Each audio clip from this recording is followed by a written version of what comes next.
L'émergence de la République démocratique du Congo d'ici à l'horizon 2030, c'est les challenges que s'est fixé le pays, un objectif qui ne saurait être atteint sans l'implication des filles et fils du pays. C'est le sens même à donner à l'émission de ce jour qui va s'atteler sur l'appropriation de tous vers cette émergence, surtout de la jeunesse, voilà, qui justifie la présence sur ce plateau des Neti Mayaka, qui est responsable des ressources humaines pour BO Service. Elle est également CEO de BS Event, la même entreprise. J'espère que cette présentation vous arrange, Neti. Oui, bonjour Mika. Tu as tout dit, tu as donné mon prénom et voilà, je suis très contente. Voilà. Vous avez déjà tout dit, donc je ne sais pas ce que je peux rajouter. Je suis CEO de la société BO Service dans les ressources humaines, pour la section ressources humaines, pardon, et je suis aussi CEO de BS Events, donc qui consiste à organiser des événements privés pour des sociétés, donc des particuliers. Et BO Service s'occupe de quoi exactement? BO Service, c'est une société, on va dire, de courtier et de développement de projets. Donc c'est une société globale avec plusieurs branches, en fait. Donc, il y a la section BS, dont je suis la directrice générale. Il y a la section ressources humaines, dont je suis la responsable. Et il y a la section courtier et développement de projets. Alors, tout de suite, on aimerait savoir quel est le parcours de Neti. Vous n'êtes pas tombé du ciel, vous avez eu justement un parcours scolaire, un parcours académique et aujourd'hui un parcours professionnel. En peu de temps, est-ce que vous pouvez nous relater un peu comment vous avez pu aujourd'hui atteindre ce poste de responsable des ressources humaines et en même temps de directrice générale dans une entreprise? J'ai eu la chance de pouvoir être formée déjà dans la société BS, qui est une société qui a débuté en 2012 en France. Et j'ai été formée là-bas par mon responsable et son assistant. Et j'ai eu aussi la chance de travailler avec AETO Company, qui est une société de gaz et de pétrole basée au Nigeria et en France. En même temps, j'ai fait des études de gestion d'entreprise. Donc, j'ai pas une grande expérience vu mon jeune âge, mais j'ai pu acquérir ce que j'ai acquis en quelque temps en faisant des études de gestion d'entreprise et grâce à mes stages que j'ai pu faire et ma formation dans les sociétés. L'entrepreneuriat pour vous, est-ce une passion ou vous vous y retrouvez par accident de parcours simplement? C'est vraiment une passion pour moi en fait d'entreprendre parce que j'ai commencé très jeune à entreprendre. J'ai commencé à faire des activités très très jeunes et on va dire c'est vraiment une passion, c'est un don pour moi parce que j'ai jamais, malgré les obstacles, parce que j'ai eu à faire face à beaucoup d'obstacles, vu mon jeune âge, à beaucoup d'erreurs aussi, mais je pense que c'est vraiment quelque chose que j'aime. Sinon, je pense pas que je serais là et j'aurais déjà abandonné depuis longtemps d'ailleurs. Et qu'est-ce qui vous motive finalement à rester dans ce secteur ? Malgré les obstacles, malgré ce que vous avez eu à vivre, qui n'étaient pas certainement aussi favorables, mais aujourd'hui, vous avancez. Oui, ce qui me motive, c'est plus parce que j'ai une vision et je veux accomplir cette vision. Et je pense que tant que j'ai pas accompli cette vision, je vais pas mourir en paix. Donc ma motivation, c'est ma vision et mon objectif à atteindre. Et chaque fois que je retombe, je dis toujours une personne qui se relève est plus forte qu'une personne qui est jamais tombée. À chaque fois, je me dis que je vais arriver et j'y suis presque parce que à chaque fois qu'on tombe, on a déjà fait un pas en avant. Donc on sait déjà que là, on peut pas mettre nos pas. Et ma motivation, c'est mon objectif, ma vision et je veux accomplir. De plus en plus, les pays s'inspirent de la jeunesse ou soutiennent la jeunesse, encouragent la jeunesse à pouvoir entreprendre, alors que l'on remarque en République démocratique du Congo, les jeunes licenciés, ils attendent, ils écrivent des demandes d'emploi qui par moment ne reçoivent toujours pas des réponses favorables et dans cette passivité, on perd le temps. Est-ce qu'il faudrait absolument attendre quand on vous donne un emploi, il faudrait le créer? Je pense pas qu'on doit attendre. L'emploi, on le crée. C'est dans mon cas. J'ai pas attendu à être engagée quelque part. Les BO Service sont mes partenaires. J'ai pas attendu parce que justement, que ce soit ici ou dans la diaspora congolaise en Europe, on n'a pas de possibilité de trouver un travail aussi facilement, peu importe les études que vous faites. Donc, les opportunités, on les crée. Et si vous voyez que vous allez frapper à une porte et qu'on vous ouvre pas, vous avez une vision, vous savez ce que vous voulez faire, alors lancez-vous. Ça demande pas grand-chose au fait de se lancer. Je pense que il suffit d'une vision, une détermination, un courage et vous y arrivez à tous les coups. Mais par moment, l'environnement aussi ne nous est toujours pas favorable. Oui. Pour entreprendre, il faudrait avoir un projet par exemple, un projet qui doit bénéficier des financements. Ça ne suit pas tout de suite. Est-ce que cela ne pose pas aussi un problème au niveau de la jeunesse congolaise? Je pense que c'est plutôt ça le plus gros problème, c'est le financement. Et je pense que les banques ne font pas assez confiance aux jeunes entrepreneurs parce qu'ils se disent qu'ils n'ont pas beaucoup d'expérience et ils n'ont pas confiance en eux. Et je trouve que la communauté congolaise et surtout notre peuple devrait faire confiance aux jeunes, les motiver parce que je trouve qu'il n'y a pas beaucoup de motivation. Et souvent, on a tendance à dire « Azo rêver », on dit ça dans notre langue en lingala, elle rêve ou il rêve et ça déstabilise. Donc, je pense que on devrait encourager les personnes et leur faire confiance et leur permettre d'accomplir quelque chose. Ce qui tente rien n'a rien. Quand vous parlez de cette motivation, qu'est-ce que vous attendez exactement, vous jeunes, par rapport à l'environnement ou la société? Quand je parle de la motivation, c'est déjà de la confiance, de croire en eux. Parce que je pense qu'ici, en RDC, on croit pas beaucoup, déjà, on croit pas beaucoup aux gens, à la base, encore moins aux jeunes. On ne croit pas du tout qu'un jeune peut accomplir quelque chose. Et j'ai un peu étudié le marché, étant donné que je suis dans les ressources humaines maintenant. Je vois que les expériences pour être engagé, c'est plus ou moins de 5 ans d'expérience. Mais comment expliquez-vous? Comment voulez-vous qu'une personne ait 5 ans d'expérience si vous lui donnez pas la possibilité de commencer quelque part? Donc, je pense d'abord que la motivation doit partir de la confiance. De la confiance. Et selon vous, vous pensez que ce critère-là de 5 ans constitue un frein pour l'épanouissement de la jeunesse? C'est un grand frein. Mais qu'est-ce que vous faites en tant qu'agent des ressources humaines? Qu'est-ce que vous proposez dans ce sens-là? Que devaient faire les jeunes aussi pour être embauchés au cas où ils n'ont pas d'expérience? Déjà, je pense qu'au Congo, il y a beaucoup de jeunes qui ont de l'expérience. Et vous savez qu'il y a 75% de personnes qui n'ont pas d'emploi au Congo. Et les ressources humaines, on crée des emplois. On crée des emplois pour des personnes, pour des jeunes, et on aide aussi des sociétés à trouver des employeurs. Mais c'est pas facile. C'est pas facile, pas par rapport aux employés, mais aux employeurs. Parce que les employeurs ont des critères assez précis. Et moi, j'estime que si on donne des opportunités aux gens, parfois, il suffit pas de faire 10 ans d'études pour avoir de l'expérience, mais il suffit d'avoir des motivations. Tu peux avoir 5 ans d'expérience et ne pas avoir de motivation, et avoir 0 expérience et avoir énormément de motivation. Donc, c'est difficile plus de l'autre côté que du côté des employeurs. Je pense qu'ils n'ont pas beaucoup de faire d'efforts. Je pense qu'ils ont déjà fait assez d'efforts en allant à l'école, à faire ses études et obtenir cette licence. Et c'est dommage que ces jeunes ont des licences et que ça serve à rien. À rien. Parce qu'au final, ils perdent leur temps. Au final, ils se retrouvent au chômage. Au final, ils meurent au chômage. Donc, et c'est un manque à gagner pour le pays. Ça un manque énormément parce que je pense qu'il y a beaucoup de jeunes qui ont beaucoup de potentiel, ils peuvent apporter beaucoup à la société. Et c'est dommage qu'on leur donne pas vraiment cette opportunité-là. Oui. Mais moi, j'ai tout de suite envie de savoir comment vous vous en sortez. Et les ressources humaines, ça sous-entend, c'est la gestion du personnel. Gestion du personnel, ça sous-entend beaucoup d'expérience aussi parce que vous gérez des gens qui sont peut-être plus âgés que vous. Comment on a pu vous donner cette confiance-là en tant que jeune à ce poste de responsabilité? Comme je vous dis, parfois, ça ne dépend pas de l'expérience. Moi, j'ai eu la chance d'avoir des gens qui n'ont pas cru en moi. Et j'appelle ça une chance parce que ça a été ma motivation.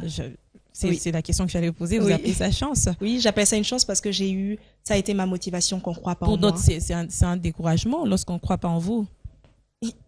En anglais, on dit quand la vie vous donne... il y a une expression qui dit quand la vie vous donne du citron, faites la limonade.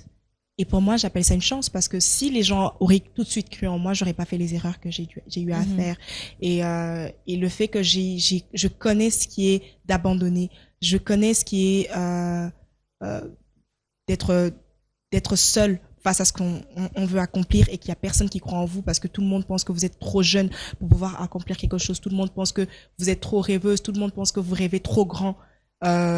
Pour ça, je pense que ça m'a beaucoup aidé, beaucoup motivé. C'est pour ça que je suis derrière et j'ai une association qui est Dignity for Africa, JFE, donc Jeunes Femmes Entrepreneurs, pour les personnes, pour les femmes, essayer de les motiver, de dire que rien n'est impossible à celui qui veut et qui croit sur. Ça, c'est au niveau de la diaspora? La diaspora. Ok. Je dis toujours, rien n'est impossible à une personne qui a la motivation, l'ambition et l'envie de réussir. Alors, qu'est-ce qui vous embête le plus dans ce que vous faites dans la gestion du personnel? Qu'est-ce qui est le plus difficile à gérer? Le plus difficile, c'est plutôt gérer des personnes justement plus âgées que vous. Mhm. Et, mais sinon, c'est pas vraiment très difficile pour moi parce que c'est, comme je vous ai dit, c'est une passion. C'est un don que j'ai eu à... Ma mère m'appelle la présidente. Donc C'est-à-dire? c'est-à-dire que j'ai toujours dirigé, au fait. J'ai toujours dirigé, même quand j'étais plus jeune, que ce soit dans mon entourage, j'ai C'est toujours pas un voulu. complexe de supériorité? Pas du tout. Pas Non? du tout parce que j'ai le sens de l'humanité et le respect pour vis-à-vis des gens. Mhm. Mais quand je dis diriger, je dirais pas diriger les gens forcément, mais diriger un business Ok. et gérer les gens avec respect. Mhm. Ça, je sais faire. J'ai le sens de l'humanité. Je m'entends très très bien avec les personnes que je dirige, donc j'ai pas de problème de ce côté-là. Donc je pense pas que c'est Est-ce que vous travaillez avec des femmes dans votre secteur? pour l'instant. Oui, oui, oui, si, je travaille avec 2 femmes. Est-il facile de travailler avec les femmes aussi? C'est pas facile parce que entre nous justement les femmes, on essaie de se mettre dans les bâtons dans les roues. On n'essaye pas d'accomplir notre mission à nous, mais plutôt essayer vouloir être dans les pieds de l'autre, Mhm. sans savoir les difficultés que la personne peut a dans sa section, dans sa fonction. Et c'est vraiment pas facile du tout. Donc, Vous êtes une femme, vous devez vous savoir. donnez raison à ceux qui disent que la femme est un frein pour l'autre femme. Un frein, non. Vous considérez une personne comme un frein à partir du moment que ça vous affecte. Mhm. Ça, que c'est pas la femme, c'est la nature humaine en général. L'être humain n'aime pas voir l'autre évoluer. L'être humain n'aime pas voir l'autre avancer. Donc, si vous commencez à prendre en compte tout, ça devient, vous êtes votre propre frein. C'est pas la femme ni l'homme d'ailleurs. C'est nous-mêmes. On décide d'avancer ou on décide de s'arrêter et de prêter attention à notre entourage. Ce qui est tout à fait normal dans tout le parcours, que ce soit une personne qui a 45 ans d'expérience, 5 ou 2, il y aura des obstacles et il y en aura toujours jusqu'à la fin de nos jours. Donc, le but, c'est pas de rester limité. Le but, c'est d'avancer. Est-ce que dans votre peau des femmes, les conditions sont particulières dans votre secteur ou ça ne dépend pas du genre? C'est très difficile d'être une femme, Mhm. d'être une belle femme. Je parle pas de moi parce que d'être une femme, parce que la femme africaine, elle est belle. Et c'est très difficile de travailler avec les hommes dans un travail, surtout les hommes africains. Parce que parfois, ils savent pas, on sait pas faire la différence. Parfois, on vous aborde, parfois. Mais non, après, il faut être dur et avoir un caractère. Et il faut savoir mettre les limites. Les femmes font face justement à ces difficultés ça. d'harcèlement. Oui. Harcèlement, oui. Comment il faut s'en sortir? Vous parlez d'un caractère, oui, mais après... Il faut savoir mettre les limites et il faut savoir ce qu'on veut. Mhm. Parce que déjà, c'est stupide de mélanger le travail et, et la vie privée. Mhm. Et malheureusement, il y a beaucoup de femmes qui tombent dans ce piège-là. C'est ce que j'allais dire. Il y a la promotion canapé qui aide beaucoup de femmes à aller de l'avant parce qu'elle sait que je suis belle. C'est dommage. Oui, c'est dommage parce que... Excuse-moi. Mhm. Allez-y. C'est dommage parce que au final, quand la relation, elle ne fonctionne pas, elle perd tout.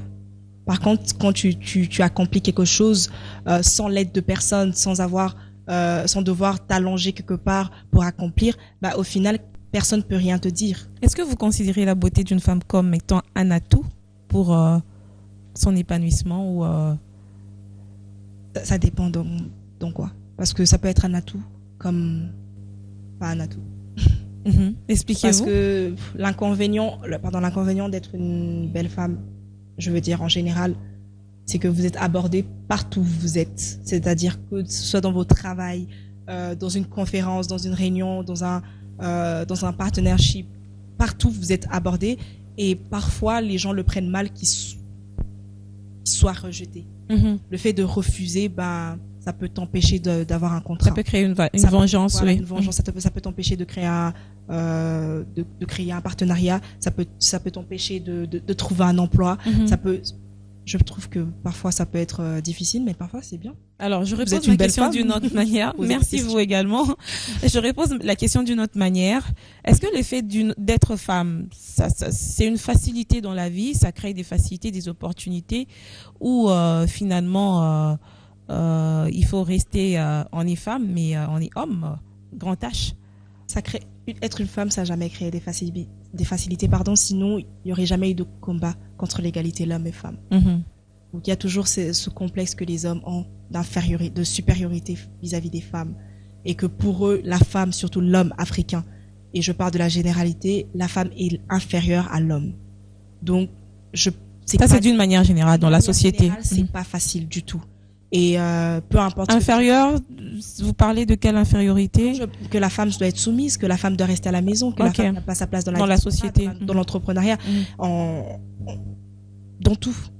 Et l'homme, peu importe que ce soit un mari ou une femme, pense que sa femme ne doit pas avoir un salaire plus qu'elle, elle doit pas faire des... C'est pas facile. J'aime être une femme, j'adore et j'encourage même les femmes à entreprendre, mais c'est pas facile d'entreprendre en tant que femme. Y a-t-il un âge assez précis pas du tout. Pour commencer à entreprendre? Pas du tout. Pas du tout, pas du tout, pas du tout. Je parle de moi. Je pense pas qu'il y a un âge. Parce que moi, j'ai dirigé des gens tôt. J'avais 19 ans quand j'ai commencé à diriger. Déjà. Et j'avais une équipe. Je me rappelle, j'avais organisé un événement, mais c'était il y a très longtemps. Et je dirigeais déjà une grande équipe. Et qui était plus âgée que moi. Je dirigeais des femmes de 50 ans. Mais il y a quand même des jeunes filles qui vous suivent aujourd'hui et qui peuvent vous considérer comme un modèle, puisque vous avez de l'expérience dans ce que vous faites étant jeune. Mais elles ne savent pas par où commencer, ces jeunes filles-là. Elles ont peut-être des projets, ou même pas, mais elles se disent qu'elles doivent réussir dans la vie. Par où doivent-elles commencer? Déjà, vouloir réussir, c'est déjà un but. Et pour réussir, pour accomplir, parce que réussir, c'est pas si facile qu'on le croit, mais pour accomplir quelque chose, il faut déjà avoir une vision, un but, un objectif à se fixer. Et quand on a ça, on peut se lancer. Une maturité et être solide aussi. Tout à fait. Et là, on peut se lancer. Ça, c'est par rapport aux jeunes filles. Jeunes filles, parce que je pense... Et notre génération, malheureusement, se laisse influencer, se laisse distraire par beaucoup de choses, comme le m'as-tu vu, comme les réseaux sociaux. Et elles ont plus cette motivation qu'elles avaient avant que nos mères. Et malheureusement, il y a eu des femmes qui se sont battues justement pour l'égalité hommes et femmes, mais il y a encore des femmes qui restent encore bloquées dans... Je préfère me marier avec quelqu'un pour avoir ce que je veux, me marier avec une personne qui a un confort. Le mariage, c'est pas une finalité pour vous par rapport à la femme? Non, c'est pas du tout, mais au contraire, pas du tout. Et mais quand je dis je préfère me marier, c'est que les femmes cherchent la facilité maintenant. Elles ont pas envie de passer par le chemin normal, mais elles se disent pas que l'homme que je vais épouser a eu un départ. Il n'est pas tombé dessus, comme vous dites, ils sont pas tombés du ciel en ayant ce qu'ils ont. Ils ont eu un combat, ils ont eu un parcours. Et la femme ne veut pas avoir un parcours. Elle se dit, si l'autre a ça, automatiquement, moi aussi, je peux l'avoir. Alors, ce que je vais faire, c'est que je vais avoir un mari. Et il y a même des femmes qui ont des procédés, malheureusement, ils vont voir des marabouts ou c'est dommage. C'est dommage de voir facilité. La facilité, c'est dommage de voir la jeunesse arriver à là. Et qui ont des idées obscènes, qui sont dans la prostitution. Et je n'encourage pas tous ces... Parce que je pense que j'ai confiance en la capacité de la femme. Parce que différent des hommes, on a beaucoup d'imagination, on a beaucoup de sens. C'est-à-dire, et on a beaucoup de rigueur. Mais on va être un peu plus réaliste par rapport au contexte de la RDC. Il y a des filles qui n'ont pas eu accès à l'éducation, par exemple, qui, quand on parle des facilités, elles se disent, mais oui, je vais commencer par où? Chemin facile pour elle se dit, je me marie, ou elle cherche autre chose à faire. Ça dépend. Moi, dans ce cas-là, on peut encore à la limite comprendre, parce qu'il y en a qui sont forcés, ils sont dans le mariage forcé, et il y en a qui n'ont vraiment pas le choix.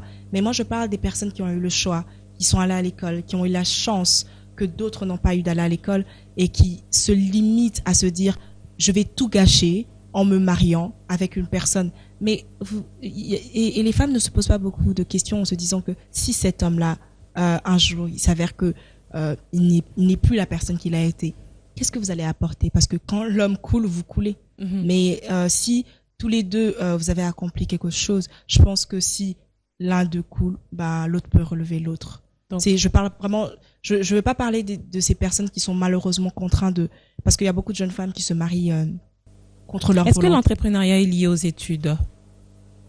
Non. Et c'est plutôt aux opportunités.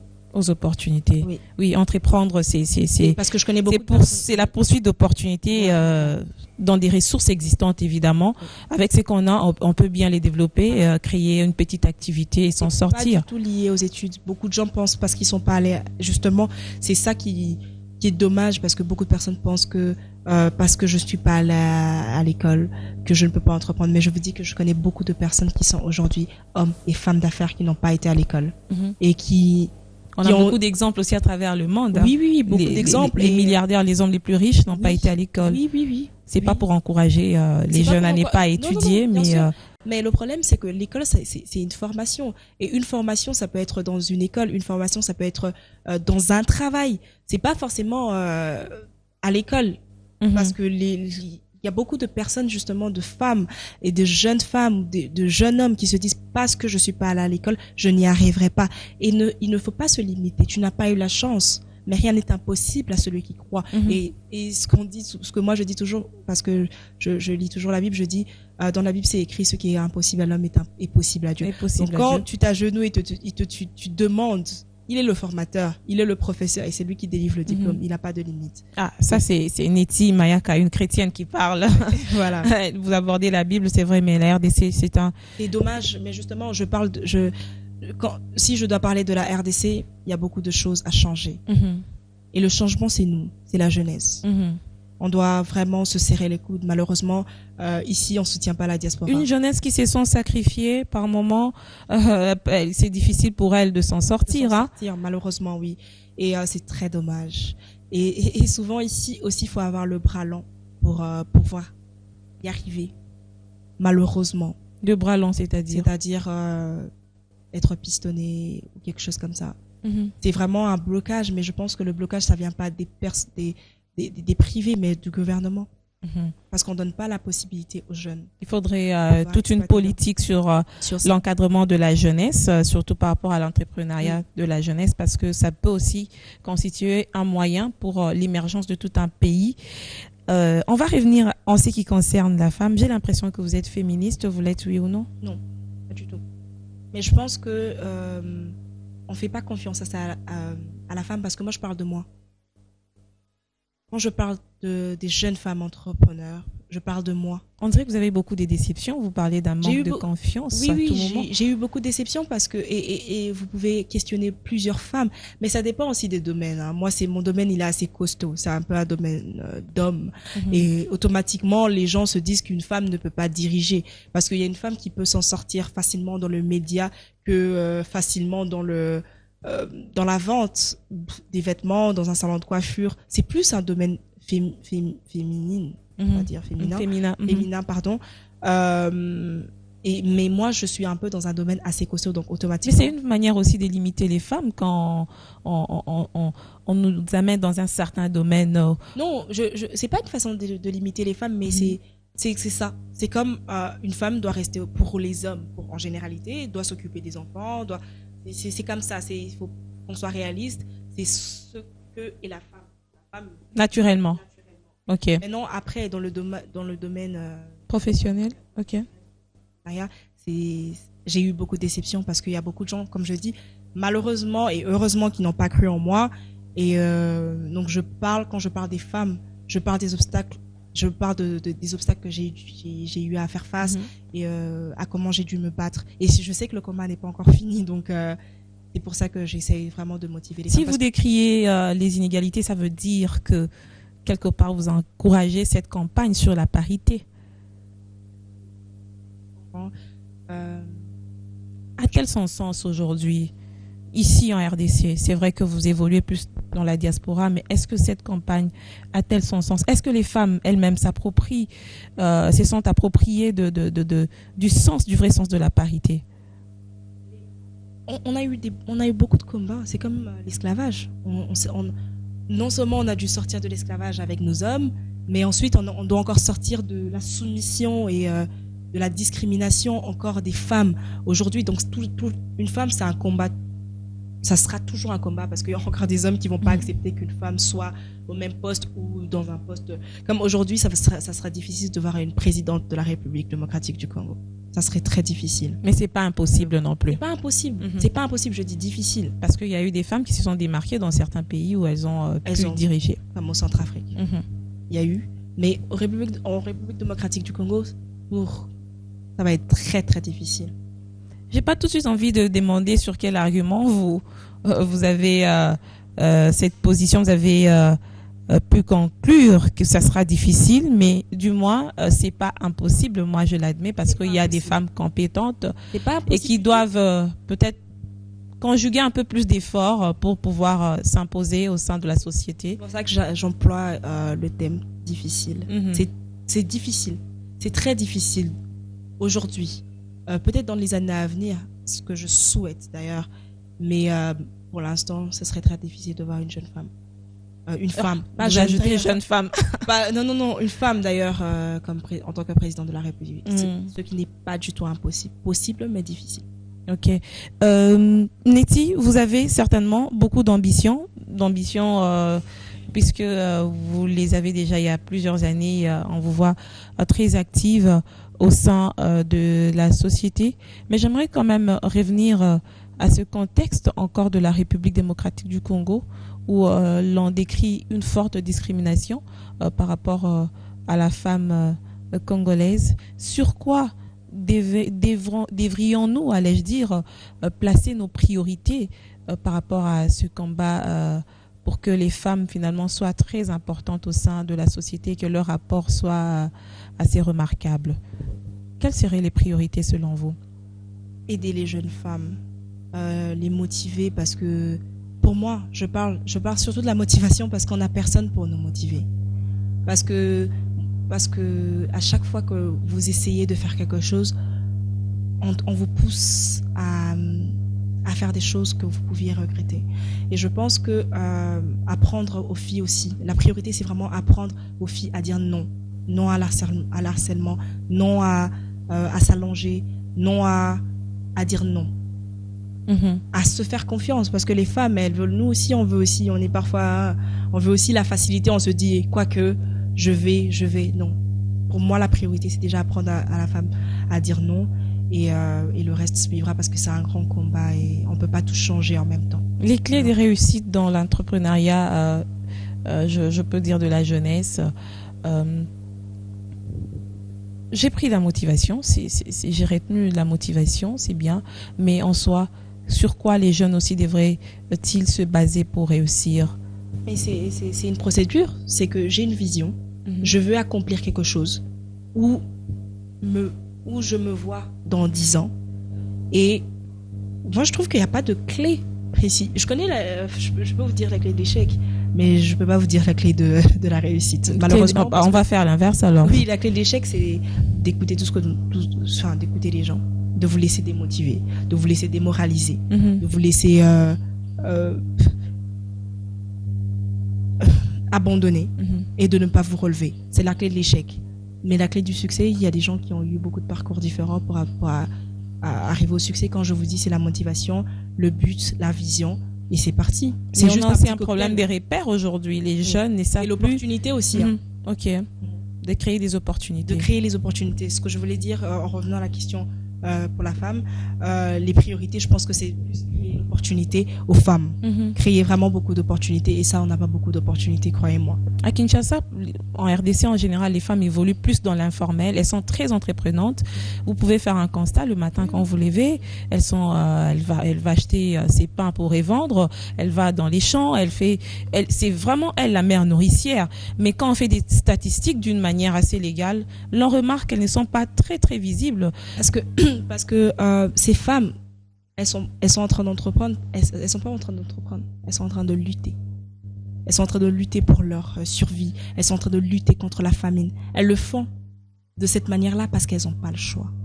Entreprendre, c'est avoir un personnel, gérer une société, gérer un business. C'est-à-dire, c'est un business qu'ils font, mais moi j'appelle ça une lutte. Un business, c'est-à-dire avoir des partenaires. C'est ça, entreprendre. Avoir des partenaires, devoir signer des contrats. C'est ça, entreprendre. Donc, on ne peut pas comparer cet entrepreneuriat à cette lutte avec l'entrepreneuriat. en général. Mais c'est vrai que c'est des battantes. En tout cas, j'encourage. Vous encouragez les femmes congolaises. Moi aussi, je les encourage évidemment à travers cette émission à quitter de cette lutte à la création, des entreprises en vue de pouvoir réellement booster l'économie de la nation congolaise. Neti Mayaka, je rappelle que vous êtes responsable des ressources humaines pour BO Service et vous êtes à Kinshasa. L'on espère que votre séjour se passe très bien. Ça se passe très très bien. J'ai essayé un peu de faire l'étude de marché. Donc, et nous allons organiser un événement, donc un job day qui va s'organiser très bientôt, très prochainement au mois d'avril. Et un événement pour une société aussi ici, donc dans ma section à moi, qui est section event. Oui, toujours dans l'event. C'est une société privée aussi. Et donc, on essaie un peu de trouver nos repères parce que c'est pas facile. Mais de plus en plus aussi, les jeunes s'élancent dans ce secteur d'event. Je vois un peu plus beaucoup d'agences, beaucoup d'entreprises. Oui, parce que je pense. Après, ça dépend des motivations des gens. Moi, l'événement a toujours été ma passion. Je peux être dans les ressources humaines, mais l'événement a toujours été ma passion, l'organisation, la déco et tout ce qui en soi. C'est toujours été ma passion. Après, chacun sa motivation et j'encourage. De toute façon, j'ai pas de concurrent pour moi. À chacun sa touche, évidemment, et ses talents. On va finir cette émission. Est-ce qu'on peut, en une minute, retenir quelque chose de vous par rapport à notre entretien de ce jour? De moi ou un conseil que je peux donner? Un conseil ou une conclusion? Une conclusion, c'est que je vais revenir à mon mot fétiche parce que c'est la motivation. Voilà. C'est que ne pas baisser les bras parce que je dis toujours la réussite c'est une succession d'échecs. Donc de toute façon vous êtes obligé de passer par là, d'échouer pour réussir et ne vous laissez pas abattre parce que voilà, la vie c'est un combat et quand on veut on peut. Merci Neti Mayaka d'avoir répondu à notre invitation. L'on espère que l'on aura une autre occasion où on pourra discuter évidemment d'autres sujets. Merci à vous, chers téléspectateurs, de votre amitié à cette émission dédiée à la femme congolaise et pourquoi pas la femme en général. Merci. Merci.